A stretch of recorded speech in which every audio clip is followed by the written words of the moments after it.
In the autumn months, there's not a Berner in this picture, by the way.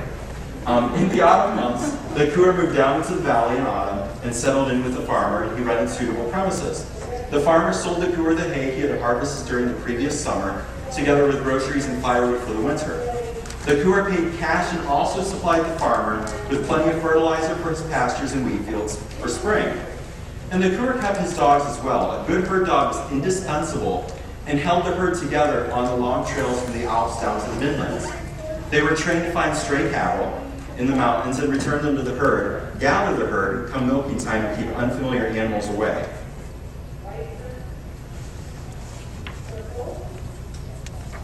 Let's see. So one of the jobs that the cooer had to do was actually keep the dogs, to keep the herd together. And the cooer relied mainly on his dog to do this. A good herd dog, as I said, was very indispensable. And they were trained to find the stray cattle and keep all of the animals away.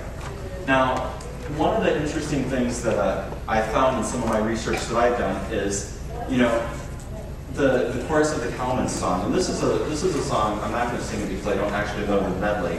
Most of the Swiss medleys from this time were based on some English medleys, actually, if you go back in music history.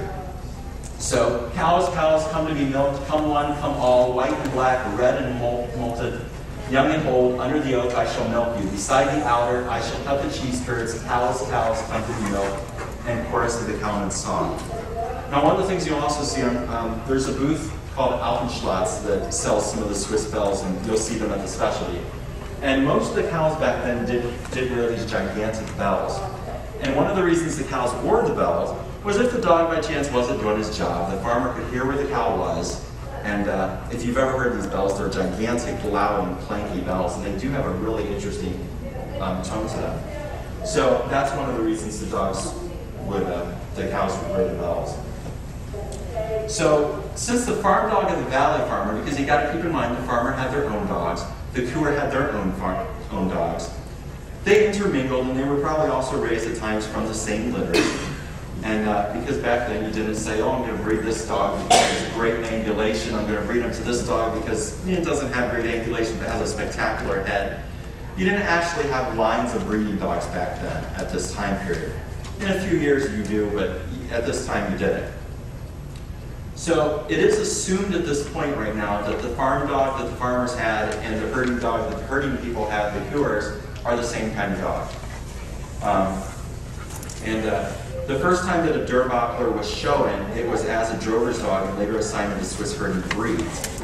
So the constant cooperation between the farmer and the cooer eventually did end when it was discovered that not only the alpine milk, but the ordinary valley milk could also produce good cheese that kept well. So you didn't have to just go up into the mountains to eat that grass, because the grass in the valley also was good for the cows, and it produced cheese that was just as good.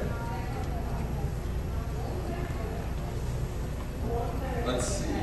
Sorry, my clicker is not working as well as it should. So because, part of the thing that happened was around the 1850s, probably beginning in the 1840s, the Swiss dairies started to pop up, and the creameries. And this became a humongous industry in Switzerland.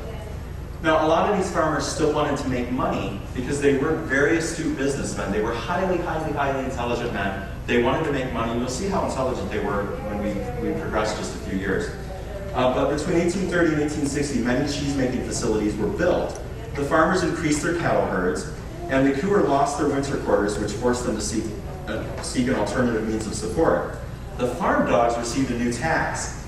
They were, where the geography and landscape permitted, put into harness before a little cart and delivered milk to the cheesemaker each morning and each evening. The implication is that there was never a selection towards something like special abilities for carting. Any big dog was good enough to tow a cart if needed.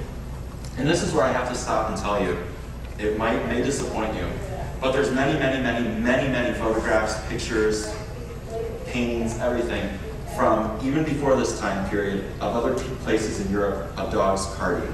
Berners were not the first dogs to actually cart, and as you hopefully have discovered throughout the presentation so far, Berners were not specifically raised to do carting. They were an all-purpose farm dog, meaning they guarded, they herded, they did everything. But it wasn't until around the 1830s through the 1860s that they actually began to pull carts of cream to the dairy. My you saw in the first photo that we saw. Now, we talked a little bit about how the Americans were a little bit different than the Swiss. You got to picture a time in America when we're first just getting settled. Around the 1850s through the 1880s, we had an event called the St. Bernard epidemic. It sounds kind of like a flu, doesn't it? But it's not. It was a good thing for us, as a matter of fact. Americans were very different from the Swiss. The Swiss were a very humble people. And you know, it wasn't a big deal like this Swiss person has more money than this one. You know, it wasn't like that. In America, it was, as it still is. I have a Louis Vuitton handbag, you don't. I have a Coach purse, you don't. That's how it was with dogs as well. So when travel started to increase around the 1850s, and probably through the 1860s, Americans started going over to Europe, and a lot of them wanted to go to Switzerland. It was a humongous, humongous tourist destination. After 1860, major European railways were established, and the practice of breeding noble pedigree dogs arose. So this is where you start to get some dogs that are bred because of some of their looks, because of their pedigree. But you got to keep in mind that back then, it wasn't so much that I'm breeding this dog because he comes from spectacular lines. It's I'm breeding this dog because he belongs to the extremely well-respected farmer down the street. So it's like today if, you know, we have a really well-known breeder in the breed, and people just want to get dogs from that breeder just because the breeder has a good reputation. It's very similar. So the first breed to start to gain notoriety as an actual breed worldwide and demand great money was the St. Bernard. In 1883, there was no binding standard for the St. Bernard, so many of them actually look very different. They look different from what the St. Bernards look like today. Just as you'll see later, Berners look very different from what Berners looked like when they first became a breed. Now, the canton of Bern experienced a thriving export trade with its big farm dogs. Literally thousands of alpine dogs suddenly had a name and became valuable. Farmers took advantage of this, and a simple equation of supply and demand ensured that they were. I'm sorry. That's all right.